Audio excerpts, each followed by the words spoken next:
When we originally started this, it was just me and Glenn. Ammonite collaborated with Zine. We were able to build the world and the narrative and the animation style of Koji with more people. But more people is not a extremely large studio, and that was our creative restriction, to make sure everything we did, every idea we had, was possible with such a small team. Robbie approaching us with, oh, I have this idea. Okay, cool, let's see what can we do with that. How long can it be?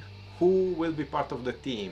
Let's rescope it so that it fits. We let the limitations of our skill set inform the art style. So what we were good at, what we could do quick, those helped inform how Koji was going to end up looking. Having that big red pop of color really helps direct the viewer's attention to whatever you want them to look at. Wanted to put this stylistic question of what if Kurosawa directed Kung Fu Panda, bring the animation style into a much more cohesive narrative that could be told in under 5 minutes. It plays out like a PlayStation game or a comic book, immediately hooking you into the story. So we ended up going with this low poly or faceted art style. We could build out characters and environments pretty quickly. A minimal amount of shapes to convey a character. It also renders very fast. Because of all that, we could produce it quickly, could make it look good and unique.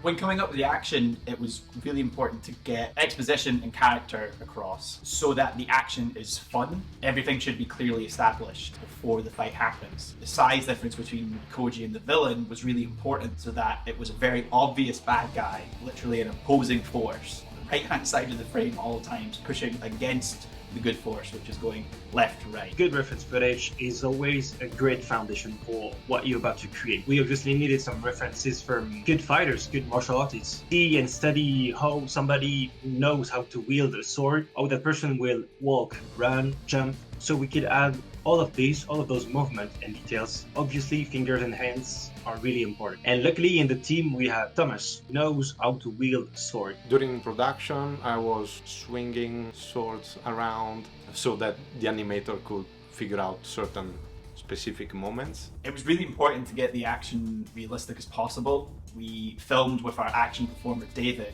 Esteban and Glenn were able to use the reference footage and take the details and the movements of what David and Thomas were doing and then put that straight into Koji. All of the things you do without thinking about it, all of those small gestures and things your body does, and it adds so much life and makes your animation more organic and way more realistic. What elevates this so much is when we brought James on board to create the soundscape and music. What I came up with first was the motif. I had two that were very much in the style that you hear, and I had one that was very traditional. The ones we gravitated to immediately were big distortion sound, the big gritty sound. I want the action to be the center point of everything that's going on. Every decision that was made, how is this benefiting the action on the screen?